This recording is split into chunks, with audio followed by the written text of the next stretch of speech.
Hello to all my little champs, welcome back to my channel पढ़ो और मौज करो।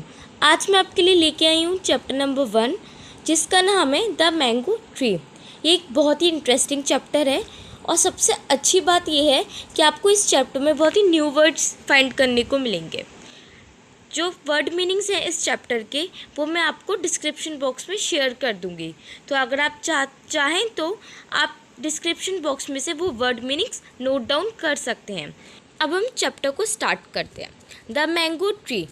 Long time ago there lived a boy Golu in a village. I am the king of the forest. Long time ago एक boy था जिसका नाम गोलू है, जो कि विलेज में रहता है। आई am the king of the forest. वो गोलू तन एक बच्चा था, तो उसको लगता था कि वो फॉरेस्ट का एक किंग है। The boy announced every day playing under the large old mango tree. वो हमेशा उस ओल्ड मैंगो ट्री के पास जाता था और उसको लगता था, ऐसा फील होता था जैसे फॉरेस्ट का वो किंग है। He would make a crown of its leave. तो क्या करता था वो, जब वो मैंगो ट्री के पास जाता था तो वो उसके लीव्स की क्राउन बनाता था। क्राउन का मतलब होता है Taj. The tree loved to have the boy visiting it. जो ट्री था ना, उसको भी मज़ा आता था कि बॉय जो है वो उससे मिलने आता है। And playing on it's branches, और उसकी ब्रांचेस के साथ खेलता है। Golu would pretend that the mangoes were gold. बिल्कुल गोलू ना जब ट्रीज के पास जाता था, उस मैंगो ट्री के पास, तो वो ऐसे दिखाता था जैसे वो मैंगोज एक गोल्ड के हैं। And he would give them as reward to his peasants. Give them reward to his parents. अब देखिए, रिवॉर्ड और पीजेंट्स, ये दो न्यू वर्ड्स हैं। रिवॉर्ड का मतलब होता है गिफ्ट। अगर हम कुछ अच्छा करते हैं तो रिटर्न में हमें जो गिफ्ट मिलता है उसको हम रिवॉर्ड कहते हैं। टू हिज पीजेंट्स, पीजेंट्स का मतलब होता है हिंदी में किसान, जो लैंड को खरीदते हैं और फूड को ग्रो करते हैं वहाँ। Golu would pretend that the mangoes were gold and he would give them as reward to his peasants। जो गोलू है वो, उसको लगता था कि मैंगोज जैसे गोल्ड के हैं, बहुत खुश होता था वो उनको देख के, और एक एज अ रिवॉर्ड पीजेंट्स को देता था। वहाँ के जो लैंड लॉर्ड्स थे उनको एज अ रिवॉर्ड वो मैंगोज दिया करता था। Time passed. The boy grew to be a man but for the tree he would always be a boy. ऐसे धीरे धीरे टाइम निकलता रहा और जो बॉय है वो मैंगो ट्रीज के पास आता जाता रहा। Gradually he stopped coming to the tree. Gradually एकदम से उसने ट्री के पास आना बंद कर दिया। The tree waited for him every day. और जो ट्री था मैंगो ट्री, वो उसके लिए रोज़ वेट करता था। One day to the tree's great delight he saw the boy coming towards him. अब एक दिन वो बॉय जो है मैंगो ट्री के पास आता है, तो मैंगो ट्री उस बॉय को देख के बहुत खुश हो जाता है। डिलाइट मीन्स होता है joy, happiness. The boy approached and said to the tree, I need money, I want to marry but without money I cannot marry. अब वो जो बॉय है गोलू, वो जाता है ट्री के पास और उससे बोलता है कि मुझे पैसे चाहिए। I need money, I want to marry, मुझे शादी करनी है, अब विदाउट पैसे के, बिना पैसे के मैं शादी नहीं कर सकता। Take my mangoes, they are the very best variety. तो जो ट्री है वो बोलता है कि लो तुम मेरे मैंगोज ले जाओ, they are the very best variety. Variety means उसकी क्वालिटी बहुत अच्छी है। सेल दैम, उनको जाके बेच देना। And you will have more money than you require, offered the tree. तो ट्री ने उसको क्या ऑफ़र किया, मैंगोज ऑफ़र किए और उससे बोला कि बहुत ही अच्छी क्वालिटी की और तुम उसको जाके बेच दो, तो जितने पैसे तुम्हें चाहिए उससे ज़्यादा पैसे तुम्हें मिल जाएंगे। The boy quickly stripped the tree of every single mango. अब वो बॉय ने क्या किया, गोलू ने ट्री के जितने भी मैंगोज थे, जितने भी, एक सिंगल मैंगो भी उसको काट दिया। Took them to the market and sold them, और मार्केट ले गया और बेच दिया। He got a handsome amount of money and he was able to get married lavishly. अब यहाँ हैंडसम का मतलब ये नहीं है कि उसको कोई सुंदर सा बंदा मिल गया। हैंडसम अमाउंट ऑफ मनी मतलब है उसको जितने पैसे चाहिए थे उससे ज़्यादा अच्छे अमाउंट में उसको पैसे मिल गए। And he was able to get married lavishly. Lavishly मतलब होता है बहुत ही एक्सपेंसिव तरीके से, बहुत इम्प्रेसिव तरीके से डेकोरेट करना। He was able to get married lavishly मतलब बहुत ही हैप्पीनेस से, बहुत ही जॉय से, और एक बहुत ही अच्छे से उसने शादी करी। After a year, he came back to the tree sullenly and complained, "There has been a quarrel at home and now I have to fend for myself." अब कुछ सालों बाद वो फिर आया बॉय ट्री के पास और उसने बोला कि मेरे घर पे बहुत ही बहस हो रही है। क्वारल मतलब होता है बहस करना, आर्ग्यूमेंट्स होना। At home and now I have to fend for myself. तो इसलिए मेरे घर में बहुत आर्ग्यूमेंट्स हो रही हैं, तो इसलिए मैं खुद एक घर बना के वहाँ रहना चाहता हूँ। To fend for myself means, अब फेंड एक न्यू वर्ड हो गया। फेंड मीन्स होते इंडिपेंडेंट होना, खुद पैसे कमाना। आई need a house, can you give me a house. तो वो बोलता है कि मुझे एक हाउस चाहिए, तुम क्या मुझे घर दे सकते हो, हाउस दे सकते हो। Take my strong branches and build a house for yourself. अब ट्री क्या बोलता है कि मेरी जो स्ट्रॉन्ग ब्रांचेज हैं ना, अब ब्रांचेस का मतलब यहाँ क्या है, कुछ स्टूडेंट्स जो हैं ब्रांचेस और ट्रंक में थोड़े कंफ्यूज हो जाते हैं, तो मैं आपको क्लियर करती हूँ। ट्रंक होता है जो ट्री का बीच वाला पार्ट होता है, और ब्रांचेस होती है जो ट्रीज में से जो लेयर्स निकलती हैं जहाँ फ्रूट्स ग्रो होते हैं, उन्हें हम ब्रांचेस कहते हैं। Take my strong branches and build a house for yourself and make your furniture too. तो वो ट्री बोलता है, लो आप मेरी स्ट्रॉन्ग ब्रांचेस ले जाओ और हाउस एक बिल्ड करो और सिर्फ फर्नीचर्स भी बनाना।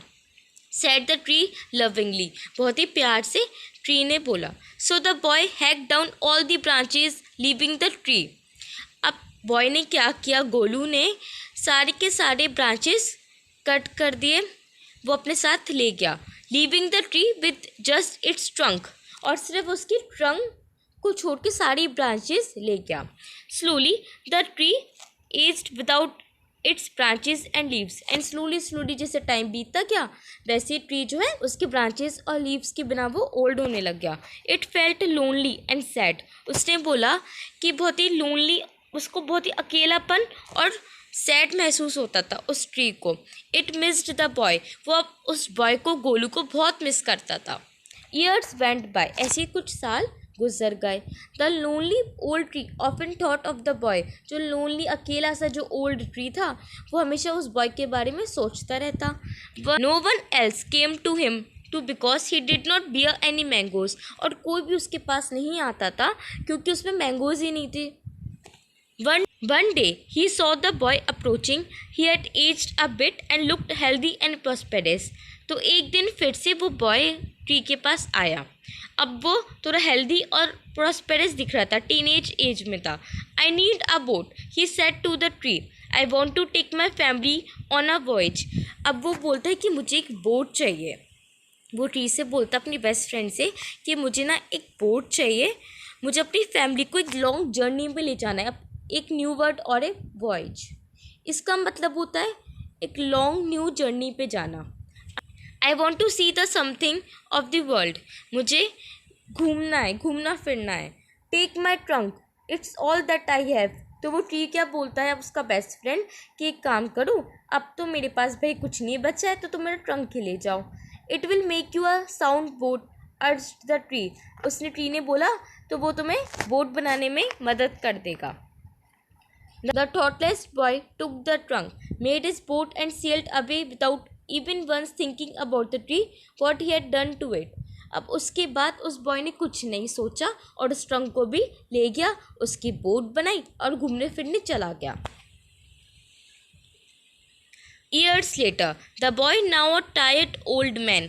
अब कुछ सालों के बाद वो बॉय जो है भाई दादाजी बन गए थे। All he could think of was his faithful friend the tree. अब जब वो दादाजी बन गए, अब उनको लगा कि अब तो भाई कोई भी नहीं है मेरे साथ, तो उनको उस ट्री की याद आई। कम बॉय कॉल्ड द ट्री, अब ट्री के पास जब वो गए तो ट्री ने बोला आओ मेरे पास आओ। Rest here on my stump, उस ट्री ने बोला आओ, रेस्ट मतलब होता है आराम करना। हियर ऑन माई स्टम्प, मेरी स्टम्प पे आके बैठ जाओ, रेस्ट कर लो। एक बहुत ही गुड सीट बन जाती है, तो हम यहाँ पे ऐसी बातचीत करते रहेंगे और खुश रहेंगे। The boy gratefully for one set down in the warm sunshine on the tree stump. वो जो बॉय है बहुत ही खुश मिजाज का वो जो बॉय है बहुत ही खुशी खुशी वहाँ जाके बैठ गया, एक warm sunshine on the tree stump, उसके स्टम्प पे। The tree was happy at last, और जो ट्री था वो भी बहुत खुश हुआ उस बॉय को देख के। Charity is giving something to others selflessly. अब मोरल ऑफ द वैल्यू इसका क्या था? Charity is giving something to others selflessly. Charity वो है जो आप खुद के बारे में ना सोच के जब आप दूसरों की मदद करते हो, दूसरों की हेल्प करते हो, उसको हम चैरिटी कह सकते हैं। चैरिटी आप कैसे भी कर सकते हो। अगर आपके पास कुछ क्लोथ्स हैं तो आप क्लोथ्स शेयर कर सकते हो किसी के साथ, फूड है तो फूड शेयर कर सकते हो, मनी है तो मनी शेयर कर सकते हो, नॉलेज है तो नॉलेज शेयर कर सकते हो। ये सब क्या है? चैरिटी है। अब हम नेक्स्ट पेज पे जाते हैं। We have to help others, it may not be in terms of money only. हमें हमेशा दूसरों की मदद करनी चाहिए। हमेशा ज़रूरी नहीं है कि मनी से ही हो, it depends on what we have. वो डिपेंड करता है कि हमारे पास क्या है। आप वही तो दे पाओगे ना जो आपके पास है। अगर आपके पास क्लोथ्स है तो आप क्लोथ शेयर करिए। सम में have a lot of wealth, किसी के पास बहुत वेल्थ है, वेल्थ मतलब होता है money, some intelligence knowledge, well some others may have physical strength, और कुछ के बाद फिजिकल स्ट्रेंथ होती है which could be utilise to help others, जिससे आप दूसरों की मदद कर सकते हो। Sharing what we have shows a concern for others, this is true love and perfect charity. तो एक परफेक्ट चैरिटी है दूसरों की मदद करना, अपने बारे में ना सोच के दूसरों की मदद करना होता है charity. Sharing what we have, जो हमारे पास है उसको शेयर करना, उनकी केयर करना। It is said that charity begins at home, we learn to give first at home. हमेशा हमें चैरिटी पहले अपने घर से स्टार्ट करना चाहिए। We learn to give first at home, सबसे पहले हमें होम में जितने भी हमारे लव्ड वंस हैं, जितने भी हमारे पेरेंट्स हैं, हमारे ब्रदर्स हो गए, सिस्टर्स हो गए, उनके साथ अपनी चीज़ें शेयर करनी चाहिए। We learn it by sharing our things with the brothers, sisters and parents. We cultivate this virtue at home by helping our parents. अब ये कल्टिवेट का मतलब होता है ग्रो करना। हम ऐसे खुद की पर्सनैलिटी को ग्रो कर सकते हैं। एक अच्छी मॉडल वैल्यू है, हैबिट है दूसरों की हेल्प करना, अपने पेरेंट्स की मदद करना। The first duty of a person is to help his own family members. सबसे पहली ड्यूटी एक पर्सन की होती है अपने खुद के फैमिली मेम्बर्स की हेल्प करना। Good acts begin with those who are dear and close to us. सबसे पहले हमें हैबिट किसकी होनी चाहिए? जो हमारे डियर वंस हैं, close to us. Dear ones और close to us means parents जिनसे आप प्यार करते हो, आपके ब्रदर्स हो गए, सिस्टर्स हो गए।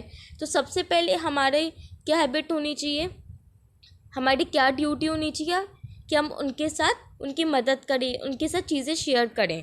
It is not good being charitable to others when one is not charitable at home. अब वो बात अच्छी नहीं होगी कि आप बाहर जाके दूसरों की मदद कर रहे हो लेकिन अपने घर पे अपने पेरेंट्स की, अपने ब्रदर्स की, सिस्टर्स की मदद नहीं कर रहे हो। ये बात ठीक नहीं है। To his own near and dear ones, it is said that a man can not be good to others unless he is good to himself and to those who are close to him. वो तब तक अच्छा नहीं हो सकता है इंसान जब तक वो अपने घर में मदद नहीं करे किसी की और ख़ुद की मदद नहीं करे। Once immediate environment is the family, then come the neighbourhood followed by the circle of friends. तो सबसे पहले कौन आता है? फैमिली, उसके बाद जो हमारे नेबर्स हैं, उसके बाद फ्रेंड्स, सर्कल ऑफ फ्रेंड्स। पहले हमें ड्यूटी बनती है फैमिली की मदद करना, फिर नेबर्स की और फिर फ्रेंड्स की। The one should hope to serve the country, और उसके बाद आता है हमारी country. One should think of his own country before thinking of the world. हमें वर्ल्ड से पहले हमारी कंट्री के बारे में सोचना चाहिए। There are people who dream of doing good in different places but they fail to share the burden of their own family members. कुछ लोग होते हैं जो बाहर तो दूसरों की मदद करते हैं, जगह जगह जाके दूसरों की मदद करेंगे, but they fail to share the burden of their own family members. But वो भूल जाते हैं अपने फैमिली मेम्बर्स की केयर करना। Charity is a very important